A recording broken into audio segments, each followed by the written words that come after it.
Saya Nova Hadi Musaki sebagai raja. Saya Safika Fazalunisa sebagai narator. Silakan.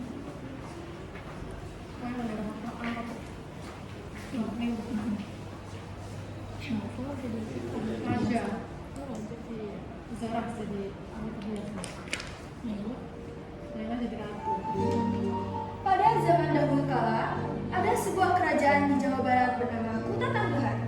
Kuta Tangguhan merupakan kerajaan yang makmur dan damai. Rakyatnya hidup tenang dan sejahtera karena dipimpin oleh raja yang bijaksana. Raja Kuta Tangguhan bernama Prabu Suwartalaya dan permaisurinya bernama Ratu Purbamana. Sayangnya, raja dan ratu belum dikaruniai keturunan, sehingga ini menjadi kegelisahan raja, ratu, dan juga rakyatnya.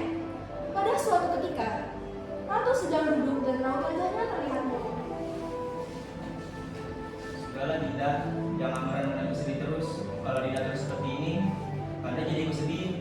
Bagaimana tidak sedih, Kanda? Sudah bertahun-tahun kita berumah tangga tapi belum dikaruniai seorang anak. Misi Dinda, agar Ratu Purbamana tidak sedih terus, bagaimana jika mengangkat anak saja? Bisa mengurangi pikiran Ratu. Tidak, aku tidak mau menyatakan Pak. Ya, aku juga tidak setuju. Bagiku, anak kandung itu lebih daripada anak kakak. Tapi Baginda, Tidak tapi. Sekarang kamu keluar. Aku ingin bicara dengan sang ratu. baik Baginda Raja, kamu permisi. Sudahlah Dinda, jangan bersedih terus. Kanda janji, Kanda akan berusaha. Kalau perlu, Kanda akan beri keputusan supaya kita cepat dikaruniai seorang anak. Jika memang benar Kanda seperti itu dan akan berkata, baiklah Kanda, Dinda akan selalu berdoa. Hati Kanda. Ya, terima kasih Ratu. Pergilah raja pergi ke hutan untuk bertapa. Di hutan, sang raja terus-menerus berdoa agar dikaruniai seorang anak. Ya Tuhan, tolong karuniai kami seorang anak. Hamba tidak tega melihat ratu ini terus bersedih. Semoga kami cepat dikaruniai seorang anak. Amin. Setelah raja selesai berdoa, dia kembali ke kerajaan dan beraktivitas sedia kala. Hari demi hari berlalu, raja dan ratu pun masih mengharapkan hal yang sama agar sang ratu dikaruniai seorang anak. Setelah beberapa bulan dilalui, kerajaan mendapatkan kabar gembira bahwa permintaan sang raja akhirnya terkabul, yaitu sang ratu mulai hamil. Kanda, Dinda hamil. Hah? Benarkah itu Dinda? Benar, Dinda sedang kembali di istana dan Nabi mengatakan bahwa saya hamil. Benarkah ini akan menjadi kabar gembira untuk kerajaan kita? Iya, kita harus bersyukur.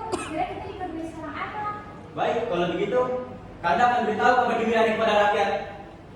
Kehamilan sang ratu pun semakin membesar, dan setelah 9 bulan mengandung, ratu pun melahirkan putri yang sangat cantik. Putrinya tersebut dinamakan Yusuf. Putri kita cantik ya Dinda. Iya, Kanda, kita harus bersyukur akhirnya kita dikaruniai seorang anak. Ya, putri kita cantik dan juga manis. Bagaimana kalau kita beli nama Girang ini? Bagaimana Dinda sedih tidak? Dinda sedih-sedih saja, Kanda.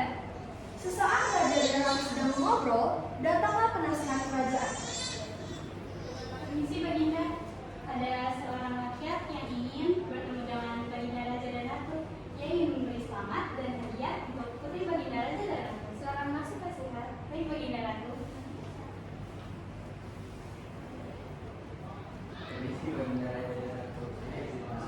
Ya, silakan masuk rakyatku. Saya mau ke rakyat kerajaan ingin memberi ucapan selamat kepada Baginda Raja dan Ratu karena telah dikaruniai seorang putri yang cantik. Bertahun-tahun kami sebagai rakyat telah berkebiasaan karena Raja dan Ratu belum dikaruniai seorang anak. Namun sekarang akhirnya Raja dan Ratu belum. Namun sekarang akhirnya Raja dan Ratu telah dikaruniai seorang anak. Alhamdulillah, kita bisa berkata seorang kerajaan. Saya mau ke rakyat kerajaan membawakan hadiah dari ini untuk sampai karena hadiah ini bermanfaat dan baik untuk Wah, banyak sekali. Tolong sampaikan terima kasih dari kami untuk sudah kerajaan ya. Waktunya buru-buru banget. dan kalau begitu saya pamit permisi. Tahun demi tahun berlalu, sang putri akhirnya tumbuh menjadi gadis yang sangat cantik. Namun, karena ia anak satu-satunya yang dimiliki oleh Baginda Raja dan Ratu, ia menjadi anak yang sangat manja, dan terkadang omongannya pun kasar. Semua permintaannya harus dipenuhi. Jika tidak, ia akan sangat marah. Walaupun begitu, semua orang tetap menyayanginya. Pada suatu ketika, sang ratu sedang berbicara dengan anaknya. Ibunda, aku tidak suka dengan baju itu. Tapi nak, ini bajunya luar negeri kita. Ini Bunda juga memakainya saat usia aku karena itu menunjukkan bahwa kita sudah dewasa. Aduh, itu tidak ada hubungannya denganku. Ini sudah tua, sudah lusuh, tidak akan cocok digunakan denganku. Aku tuh masih muda.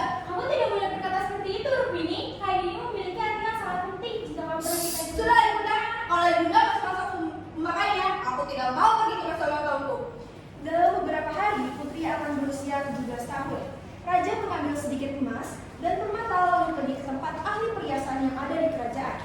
Raja memiliki rencana untuk membuat kalung untuk hadiah pesta ulang tahun putrinya.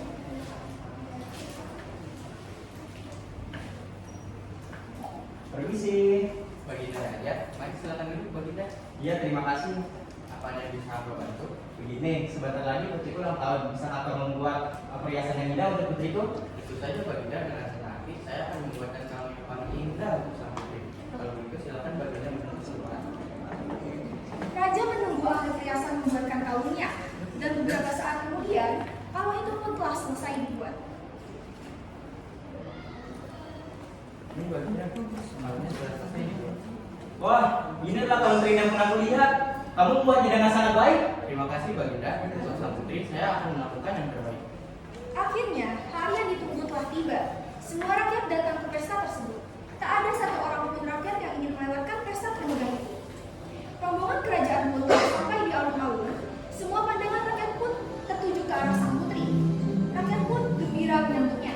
Pesta ulang tahun putri pun dimulai. Seperti biasa, sang raja memulai dengan ucapan terima kasih kepada seluruh rakyat-rakyatnya. Rakyat-rakyatku sekalian, terima kasih telah menghadiri acara kali ini. Aku sangat bergembira memiliki rakyat seperti kalian. Dan juga yang menyayangi kerajaan, serta yang menyayangi keluargaku. Oleh pada itu, pada hari ini, aku akan memberi hadiah kepada putriku. Kemari ya, anak. Iya, Ayahanda. Ini ayah ada hadiah untukmu. Wah, cantik sekali putrinya. Bagaimana, nak? Kamu suka tidak? Kalung apa sih ini? Kalau ini sangat jelek. Ini. Kalung tersebut dilempar dan kalung yang indah itu pun rusak. Emas dan permatanya tersebar di lantai. Seluruh rakyat sangat terkejut, tak seorang pun bicara. Rupini, apa yang kamu lakukan? Kamu buat ayahanda dan ibundamu begitu malu.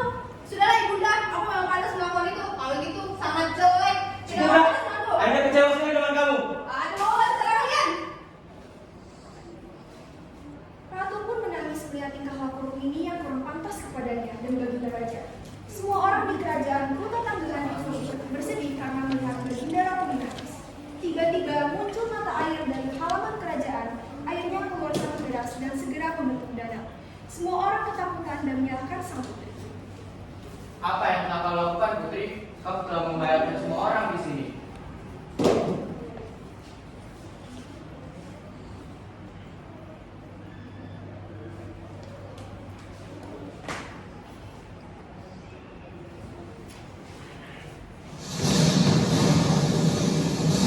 Sang putri sangat menyesal atas perbuatan jahatnya.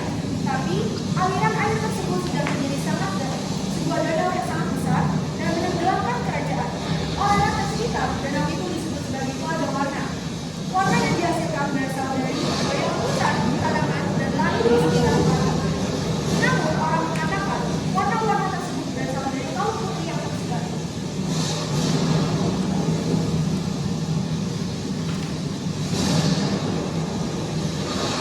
Bangun aku ibu!